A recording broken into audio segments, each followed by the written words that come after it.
in the great assembly. I do not seal my lips, as you know, Lord. I do not hide your righteousness in my heart.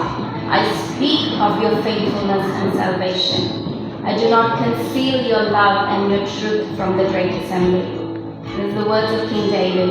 It says, I will proclaim your righteousness in the great assembly. I will not seal my lips. I do not hide your righteousness in my heart. I do not conceal your love and your truth from the great assembly. I don't know about you, but when I read these words, I'm challenged.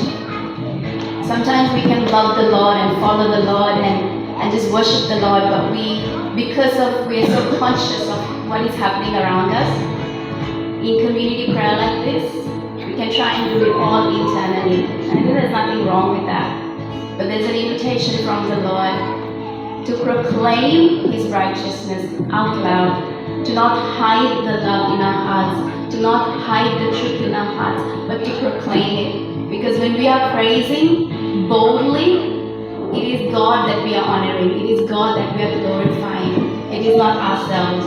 It is not about us. It is about Him and Him alone. So I invite you in this moment